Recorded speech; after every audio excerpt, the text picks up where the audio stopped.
నేను ఎప్పుడు చూడలేదు. నేను అధిక అపోజిషన్లో ఉంటే అసెంబ్లీలో మా మిస్సెస్ను కూడా తిట్టే పరిస్థితికి వస్తే ఎంత నేను బాంబులకు కూడా భయపడలా, క్లేమోర్ మైన్స్ కూడా భయపడలేదు. 23 క్లేమోర్ మైన్స్ నా మీద ప్రయోగించినప్పుడు సాక్షాత్తు నన్ను కాపాడింది వెంకటేశ్వర స్వామి దిగొచ్చి కాపాడాడు. అలాంటి నేనెప్పుడు కూడా వెంకటేశ్వర స్వామి మా ఇంటి దైవం.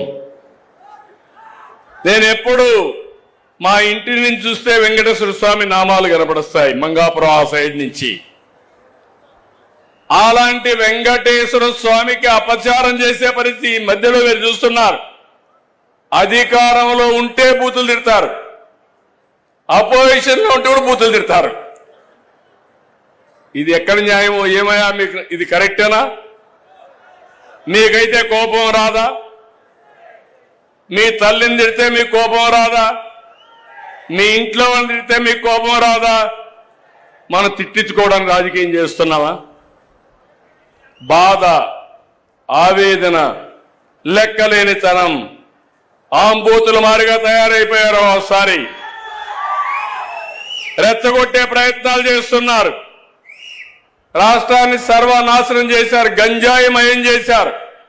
నేను ఆ రోజు మీకు చెప్పాను ఒక మాట, నేను అన్ని సమస్యలు పరిష్కారం చేస్తాను కానీ గంజాయికి అలవాటు పడిపోతే అది ఒక వ్యసనంగా మారితే వాళ్ళని మార్చడం చాలా కష్టం అని చెప్పాను. మీకు జ్ఞాపకం ఉంటుంది.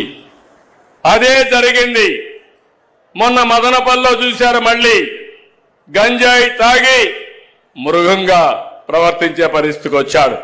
నేను ఒకే మాట చెప్పాను, ఎవడైనా సరే ఈ రాష్ట్రంలో మత్తు సేవించి తద్వారా మానవత్వాన్ని పోగొట్టుకుంటే ఆడబిడ్డల జోలుకొస్తే అదే మీకు చివరి రోజు అవుతుందని ఎన్నోసార్లు చెప్పాను. ఇప్పుడు కూడా ఆ మాట కట్టుబడి ఉన్నాం. నేను ఎవరిని వదిలిపెట్టాను. చట్టం దాని పని చేసుకుంటూ పోతుంది. అలాంటి వ్యక్తులు ఉండాల్సింది జైల్లో అయినా ఉండాలి, లేకుంటే చట్టం ద్వారా ఉరి శిక్ష అయ్యాలి.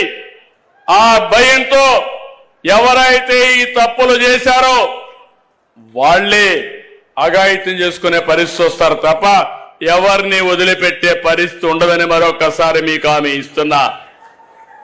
నాకు ఒక వారసత్వంగా వచ్చింది మీరు చెప్పాలి, ప్రజలు ఆలోచించాలి. తిరుమల తిరుపతి దేవస్థానంలో ఒకప్పుడు మీరు తిరుపతికి పోయారు, 1924 పోయారా లేదా అని మిమ్మల్ని అడుగుతున్నా. నాసి రకం ప్రసాదాలు అవునా కాదా అని మిమ్మల్ని అడుగుతున్నా. అప్పుడు ఇచ్చిన లడ్డు మీరు తిన్నారా? 1924లో తెస్తే సువాసన వచ్చిందా? నెయ్యి వాసన వచ్చిందా అందులో? నేను అడుగుతున్నా ఒకే మాట. మా తమ్ముడు నామాలు కూడా పెట్టుకున్నాడు, అది పవిత్రత, దేవుని మీద అభిమానం. చాలా మంది ఉన్నాం, ఒక నమ్మకం. ఆ నమ్మకాన్ని, ఆ పవిత్రతను దెబ్బతీసే అధికారం ఎవరికీ లేదు. ఒక మసీదు కావచ్చు, ఒక చర్చ్ కావచ్చు, ఒక దేవాలయం కావచ్చు, ఆ పవిత్రత కాపాడే బాధ్యత తీసుకోవాలి.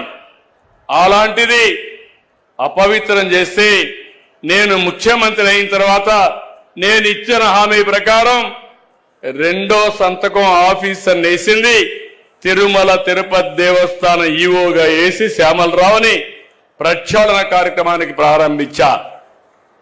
వస్తే నెయ్యి చూస్తే బాగా లేకపోతే తిరిగి పంపించి దాంట్లో నుంచి శాంపుల్ తీసుకొని ఎన్డీడీబీ పంపించారు. ఎన్డీడీబీ పంపిస్తే అందులో నుంచి ఎనిమల్ ఫ్యాట్ ఉందని ఆ రోజు చెప్పారు. అది చెప్పిన తర్వాత నేను ఆలోచించి ఇది నేను చెప్పకపోతే నా మీద అప్రతిష్ట వస్తుంది, అపవాదు వస్తుందనే ఉద్దేశంతో నేను చెప్పాను. తర్వాత లేనిపోని సమస్యలన్నీ క్రియేట్ చేసి సుప్రీంకోర్టు వరకుపోయే పరిస్థితికి వచ్చారు. సిట్ వేశారు.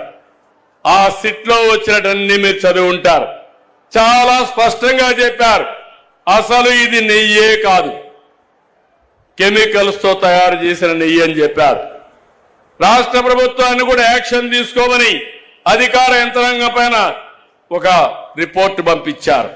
ఇవన్నీ వస్తే తప్పుని తప్పించుకోవడానికి, వాళ్ళు చేసిన తప్పుని వేరే వాళ్ళపైన వేయడానికి ప్రయత్నం చేసే నీచులున్నారంటే ఏమనాలి నాకైతే అర్థం కావడంలా. ఇప్పుడు చూస్తే నిన్న సాక్షాత్తు వెంకటేశ్వర స్వామి ఫోటో కూడా కౌన్సిల్లోకి తీసుకెళ్లిపోయారు. ఏం తమ్ముళ్ళు, ఇది మీకు న్యాయం అనిపిస్తుందా? న్యాయం అనిపిస్తున్నానని మిమ్మల్ని అడుగుతున్నా. ఎలాంటి వాళ్ళతో నేను రాజకీయం చేయాలని మిమ్మల్ని అడుగుతున్నా. చెప్పులేసుకొని వెంకటేశ్వర స్వామి ఫోటోలు తీసుకొని ఇసిరిసేస్తారు. అంటే ఏంటి మీ అజం? ఏంటి మీ అహంకారం? మీ అహంకారం అంతా ఒకటే, ఒక రాజకీయ పార్టీ అని. శివుడి తల మీద పాముంటే మనం ఏం చేయలేము ఒకసారి, అదే అనుకుంటున్నారు. నేను తప్పకుండా శివుడు తలపైన పాముంటే నమస్కారం పెట్టి శివుడికి దాన్ని బయట తీసుకొచ్చి పాముని ఏం చేయాలో అది చేస్తామని చెప్పి కూడా నేను మీకు తెలియజేస్తున్నా. ఎవరి కోసం ఇది? మీకోసం అవునా కాదా? పల్నాడులో ఏం జరిగింది? రాజకీయాలు ఏంటి? ముఠా కక్షలు. రాయలసీమ మొత్తం ముఠాల్ని పూర్తిగా అణిచివేసి ఈరోజు రాయలసీమ కరువు సీమ కాదు, రతనాల సీమని హార్టికల్చర్ హబ్గా తయారు చేస్తున్నారు. నీళ్ళిచ్చా హార్టికల్చర్ హబ్ చేస్తున్నా, రైతాంగాన్ని బాగు చేసే బాధ్యత తీసుకున్నా. ఇక్కడ కూడా మిమ్మల్ని అందుకే అడుగుతున్నా. నేను చాలా పెను మార్పులు తీసుకురావాలనుకుంటున్నాను. ప్రతి ఎకరాకు నీళ్లు ఇవ్వాలనుకుంటున్నాను. కరెంటు ఛార్జీలు పెంచకుండా ఉండాలనుకుంటున్నాను. మన పిల్లలకందరికీ ఉద్యోగాలు ఇవ్వాలనుకుంటున్నాను. ప్రతి ఒక్కరికి ఐటీ నేర్పించాలనుకుంటున్నాను. ప్రతి ఒక్కరు కూడా కష్టపడి పనిచేయడమే కాకుండా స్మార్ట్ గా పనిచేసే విధానానికి శ్రీకారం చుడతాను. మీ జీవన ప్రమాణాలు పెంచుతాను. ఇలాంటి కార్యక్రమాలు నేననుకుంటే 24 గంటలు నిద్రలేసి ఇదే ప్రయోగాలు, చెత్త ప్రయోగాలు, పాతకాలపు రాజకీయాలు. మొన్న బయట వస్తే మీరే చూశారు. బయట వస్తే బలవంతంగా మనుషులు తీసుకొస్తారు. వాళ్ళ కారుల కిందనే మనుషులు చంపేస్తారు. చంపేసి మళ్ళీ గవర్నమెంటే చంపిందని మన మీద నెప్పవేస్తారు. పరామర్శలో పోతారు. పోతూ పోతూ మనుషులు చంపేస్తారు. వీళ్ళు మాత్రం పరామర్శించరు. బతుకుండే వాళ్ళని పరామర్శిస్తారు. బూతులు తిట్టిన వాళ్ళని పరామర్శిస్తారు. నీకోసరం వచ్చి చనిపోతే పరామర్శించిన పార్టీలు ఇవన్నీ. అందుకే నేను అడుగుతున్నా, నేను చెప్పకూడదు అనుకున్నాను. వెంకటేశ్వర స్వామి విషయం బయట మాట్లాడడం మంచిది కాదని కొద్దిగా ఓపిక పట్టాను. కానీ 2 రోజులు ఓపిక పడితే తిరిగి ఆ నెపాన్ని నా మీద వేసి దొంగని తప్పించుకునే పరిస్థితికి వస్తే దొంగను పట్టి నడి రోడ్లో నిలబెట్టవలసిన బాధ్యత, పోలీసింగ్ చేయాల్సిన బాధ్యత నా పైన ఉంది. అవునా కాదా? 2 దఫాలు కాపులు సహకారంతో 2 సార్లు ముఖ్యమంత్రి అయ్యారు. 2 సార్లు కూడా కాపుల్ని టార్గెట్ చేసి అవమానం పాలు చేస్తా ఉన్నారు. అంటే బానిసలుగా బతకాలని వారి అభిప్రాయం అనుకుంటానని. ముందుసారి అయితే రాంబాబు గారి లాగా నన్ను, నా భార్యని, నా కోడలని, కొడుకుని కూడా నీచాతి నీచంగా కొట్టించడం, తిట్టించడం, జుట్టు మెలిదిప్పి ఖండించడం పోలీసుల చేత చేయించిన మహానుభావుడు చంద్రబాబు నాయుడు గారండి. ఈరోజు ఇదే పరిస్థితి రాంబాబు గారు జరిగింది. నేను ముఖ్యమంత్రి గారిని ఒకటి కోరుకుంటున్నాను. అయ్యా, ఈరోజు కాకపోతే రేపైనా మాకు జరిగిన అవమానం లాంటిది మీ మేడం గారికి, మీకు, మీ కోడల గారికి, మీ అబ్బాయి గారికి జరిగితే మీ ఫీలింగ్స్ ఎలా ఉంటాయో